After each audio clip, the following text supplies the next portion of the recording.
All right, guys, forgive the super long upload here. I discovered a box of CDs from like 20 years ago. So I took a look at them and I thought some of it was really interesting. Please disregard a lot of the stuff that I say in this. You don't even have to watch it. This is mostly for my own records. But it's interesting. This video was from like 18 years ago. Okay, when I was just starting to, progress in arm wrestling, and it's from an era when the level of arm wrestling, in my opinion, during that time was much more pocketed. So it's not global like it is today, where the sharing of information is everybody knows so much more now. Like the base level is so much higher. Back in these days, you really had to know a real champion to get any kind of information. So, anyways, enjoy the video if you watch it, but look at it more as a historical reference point as opposed to trying to get any real modern data out of it. If you're brand new to arm wrestling, it might be a not bad place to start, but there's better. So, enjoy. It looks plenty bright. Do you have a lot of traffic? Okay, go ahead. Okay, hi, I'm Devon Larratt. I'm Jodi WOOD. And today we're going to teach you a little bit about arm wrestling. This is an arm wrestling table. When an arm wrestling match starts, you come up to the table, you shake hands. Hi. Hi. You grab your peg, you place your elbow on your pad. You take your grip, and the referee calls ready, go, and then the match commences. Smaller rules: you must keep your elbow on the pad at all times throughout the match. If you slip off, it's a foul, or if you come straight up, it's a foul. If, when the match is going, I slip out on purpose, that's a foul for me.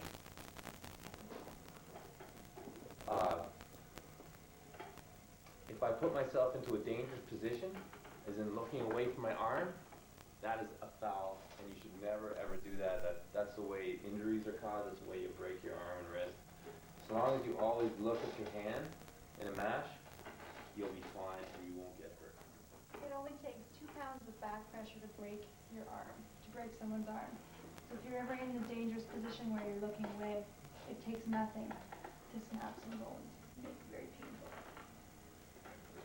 Okay, another foul is a fast start. A referee will call ready, go, but if I start to move before that, that's a foul. 2 fouls and you lose the match automatically. You have to hold on to your peg at all times, and there's no kicking or anything like that underneath the table. Another rule is there's a center line on the table. I cannot cross that center line with any part of my body. To do that is also a foul. Yeah, and you can't obviously push your arm with any other part of your body.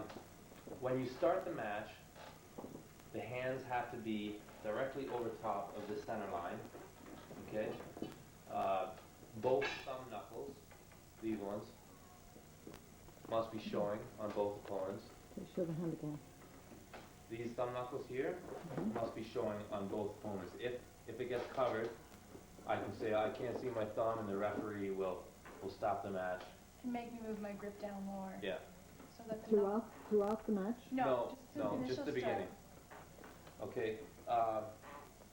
Yeah, you can't have rings or watches on when you arm wrestle. Everything must be bare up until your elbow. So Yeah. if you're wearing a long sleeve shirt, you have to pull your shirt up past your elbow. Okay, and no wrist can be cocked at the beginning of the match either. The wrists must be straight this way and this way when you start off. And then that's how you start the match. Okay, so general concepts about arm wrestling. You want to always stay tight. You want to keep your arm, this part of your arm, very tight to your body. You want to suck it in with your chest and your lat muscles, and your shoulder stays tight the whole time. You also want to stay at about 90 degrees with your arm. That's because that is where your bicep is strongest in this position. As soon as you get here, okay, people think when they're arm wrestling that they're only moving their arm. It's actually, you're locking up everything from your hand all the way down to your shoulder, and it's your body that moves, because a muscle is stronger when it's locked than when it's contracting. So you lock up with the smaller muscles and you move with your more powerful muscles in your torso. Things that you're always trying to accomplish when you're arm wrestling is pulling your opponent closer to your side of the table. So I'm always in the match using more bicep and lat pulling, because if I can extend my opponent's arm, it gives them worse leverage, and it takes their arm away from their body, which makes them have to use smaller muscles for me to win. When I use smaller muscles, I tire faster, and I just don't have as much power. Another thing is arm wrestling really is dictated a lot by the leverage in the hand. Whatever leverage you can take, do so. Never ever let your wrist go. That's one of the biggest mistakes you can do. I've extended myself and I have no leverage here. I can take leverage by cupping my hand in. I can take leverage by cupping my hand up. And I can take leverage by cupping my hand over. Those three ways are the primary three ways which you're going to try and take leverage.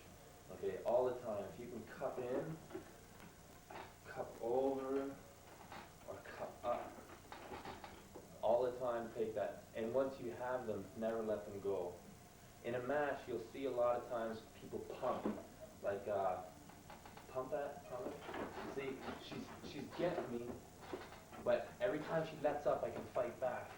If she holds, okay, she has a much better chance of working from there and re-gripping until she can properly apply the right force to take me down. And also when you pump, it gives your opponent more openings, and you have a greater chance for injury. A good way to warm up is to find an opponent who's of equal strength or close to it that will work slowly with you, and you can warm up different directions. Yeah. On the table, slow pressure, just to get Back the blood, and forth. get the blood flowing through all the muscles that you're going to be using. Nice and easy. Come back, Yeah. pulling back. Just move around the table really lightly. You know, really almost no tension is required. Just enough so that you get the muscles a little bit warmed up. Okay, that's good. That's true. I'm winging Shoulders, this. don't break. Yeah. General thing. Okay, also as a general concept, you must keep your shoulders square at the table at all times. If you tend to turn your shoulders out, the rest of your body's going to come out, and you're going to get into that dangerous position again. It's a must, not a rule. This is a must. At the But it's beginning not of a the rule. match, It's not It's a a it rule is a as well. rule. To It is start a the rule. match, you have to have square shoulders. And if at any point during the match you continue to turn your shoulders out and get into that dangerous position, the referees will stop the match. What we're going to go over now is a few basic techniques. The first technique we'll cover is the top roll. When you come in and set up for a top roll, when you see your opponent, if you sense that you have a dominant hand, if you think your hand is going to be stronger and you might have stronger bicep and an outside forearm than your opponent, this is a good technique to use on it. You're going to come in and your posting foot is going to go deep. Depending on how, I'm kind of tall, so I'll go quite deep, but for a shorter person, they still will go more inwards than outwards. So if I'm setting up for a top roll, I'll put my foot maybe here. Grab your peg, grab your opponent's hand, and when you grab your opponent's hand, you will probably want to wrap your thumb.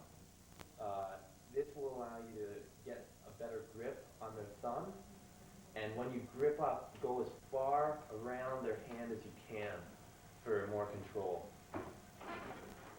Okay, when the match starts, the first thing that you're going to do is pull back as fast and as hard as you can. With this part of your wrist right here, you're going to cock it up as far as you can. Okay, this is to attack my fingertips. Okay, the reason people top roll is because they're attacking my weakest point, which is my fingertips on my arm, with a stronger point, which will be the middle of their hand. When they attack, they want to roll, do a top roll? They want it to look something like that, my hand opening right up. So what I'm doing when I do that, I hit back, I cock my wrist, and then there'll come a point, if you can just keep going, do it. If you can pull your opponent right off the pad, keep going. But odds are there'll come a point where you'll be stopped. At this point, what you do is you start to roll. You start to cup your wrist over, maintaining the back cock, and then you roll through their fingers. It's okay to move your body. It's important to move your body. Do it again. Okay, so I'm going to cock roll. The match will start. Ready, go. And I'm going to hit back, straight back. She's going to start to slow me down. And I'm going to rotate my hand over. And then I'm going to try and hit all my hand weight against her fingertips. Right down a pin. You'll notice that Devon's body goes down as he's going. That's a really good thing to do, as we said before, to use your whole body. However, once again, do not lose this 90 degrees. Don't come out from your body and start pulling like this, because you've lost all of the strength in your chest, not working anymore. You're just using basically forearm and bicep. You want to keep everything tight, and your whole body can come down while you're still tight at the table. Yeah. A lot of people, when they're thinking about this move, they're imagining holding something, holding a cup, say, or whatever, and pouring it right into their pocket. Just taking it and pouring it into their pocket. Of the opposite arm. Right. It's a fast move, and it doesn't take much strength to do it properly. So, don't move. Ready, go! Don't move. Ready, go! That's top roll. Okay, so now I'm going to show you how to do a hook. A hook is a very common move. It's used by people who have strong chest, shoulder, and are really, they might not have as large of a hand, but they have good pressing power.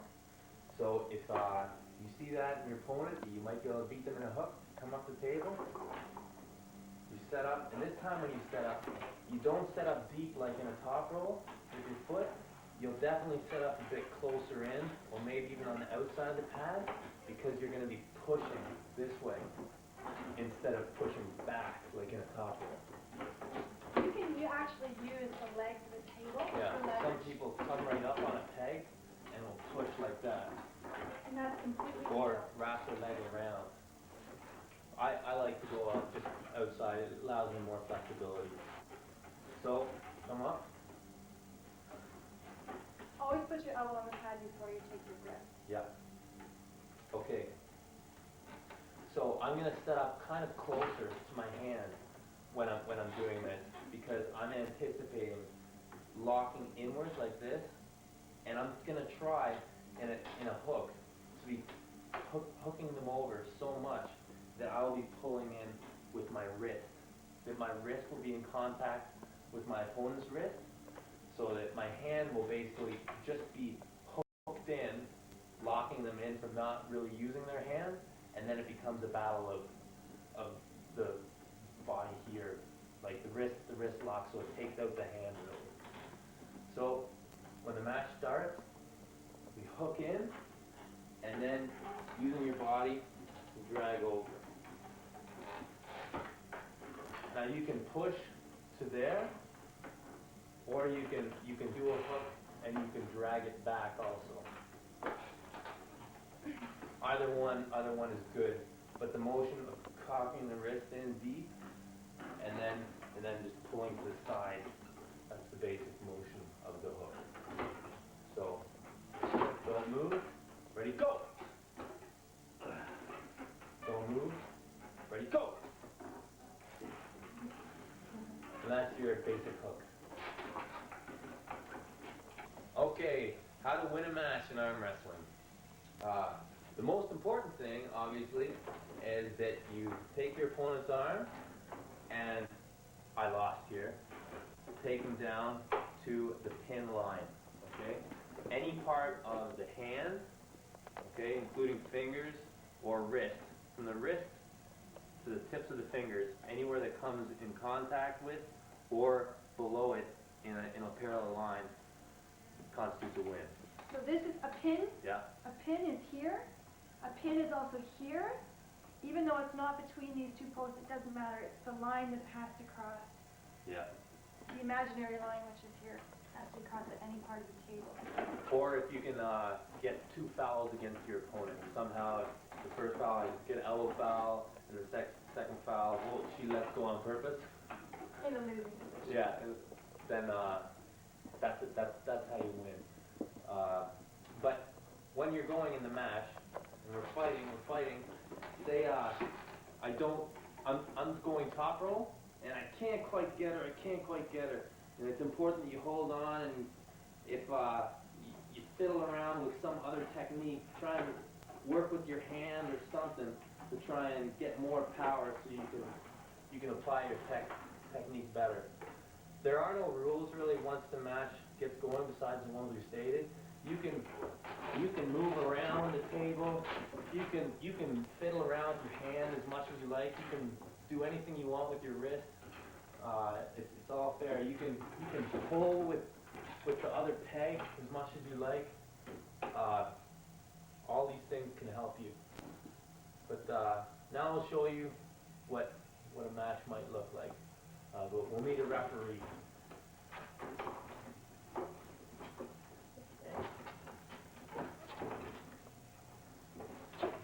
Comfortable? Yep.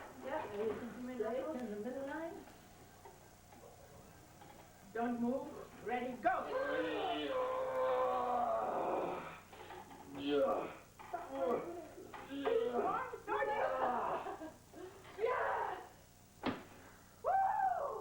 There you have it. That's the basics of arm wrestling. Now we'll show you Japanese style arm wrestling. This is tournament style arm wrestling world competition. Like when you go to a tournament in Canada, this is probably what you'll see. There's another style, barroom style, Japanese. Is there junior competition? There is junior competition, yes. I'm not sure what the ages are, but I know that there is junior competition, yes. Japanese style arm wrestling is done on just a flat table, and we'll show you exactly how that goes. It's very similar to this. Well, this is how just about every arm wrestler, I think, starts off, arm wrestling on just anything. This is a Japanese arm wrestling, though. There are real tournaments that are run in this manner. First off, because it's on a hard surface,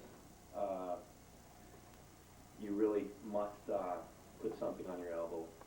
If you do it a lot, you'll get bone chips and all sorts of nasty things.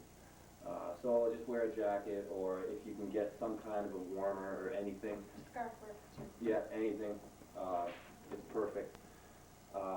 All the same rules of this, like you have to start off neutral. There is no peg. You can place your hand anywhere you like. However, it cannot come in interference with either of your arms. If it does, it's a foul.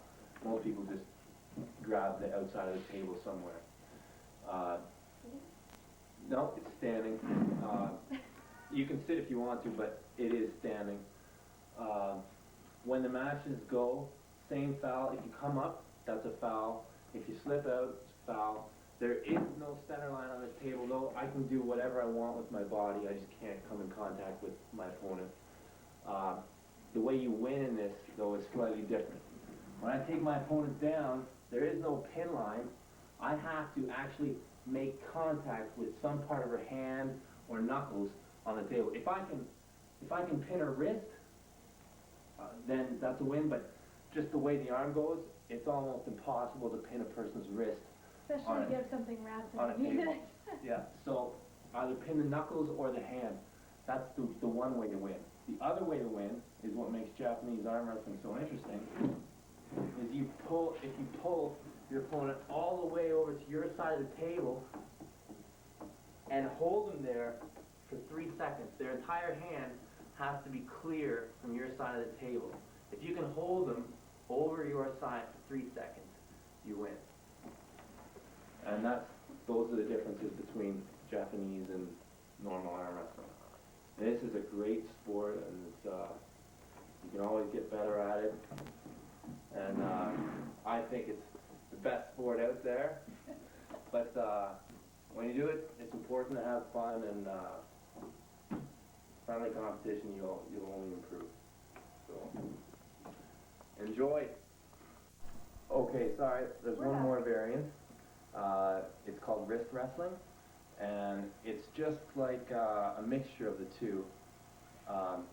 When you grab up, you also grab up with your opposite hand, and when the match starts, it's just like Japanese style arm wrestling, okay, with this hand, but the other hand, you're allowed to do whatever you want with it also. You can pull together, you can pull separately, you can push, whatever you think will help you win. A lot of people will just kind of try and pull together with both of them. You can do this one sitting down or standing up, doesn't matter. You can't slip out with either hand. This hand is the only hand that really matters though, this one. When this one pins, that's when the win is called. Even if you pull this arm all the way over to your side of the table and beyond, it doesn't matter if this hand hasn't come with it. So it's ready? Go! There you go. That's wrist wrestling.